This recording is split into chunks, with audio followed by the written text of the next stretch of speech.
Good evening and welcome to the Business Day. I'm Herman Green. Gas prices are going down tomorrow, but all other fuels will be increased. 87 and 90 gasoline will both decline by $1.83 per litre. However, automotive diesel will increase by 68 cents per litre. Ultra low sulfur diesel, it will cost 66 cents more. Kerosene will go up by $1.60. LPG propane and butane will be increased by 35 cents and 47 cents per litre respectively.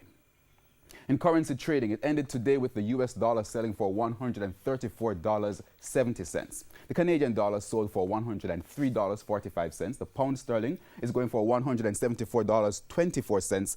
And the euro ended the day selling at $152.49. Sagicor Group has entered the microfinance business through an alliance with the Guardsman Group. This will leverage Guardsman microfinance business, Travel Cash Jamaica.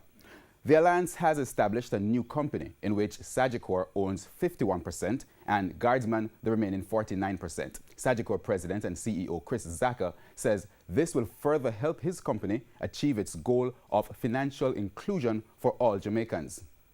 Now, in terms of the public rollout for the new company, Mr. Zaka says Guardsman and Sagicor are working to implement the strategy for the new entity over the next few months.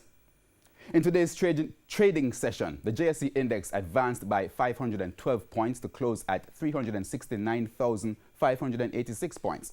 The junior market index advanced by 8.54 points to close at 3,128. The main winners today: 138 Student Living, Stanley Motor, AMG Packaging and Paper, Salada Foods, and Jetcon Corporation. Now, among the losers were Siboney, SSL Ventures, Pulse Investments, Caribbean Cream, Cygnus Credit Investments, and Fosrich Company.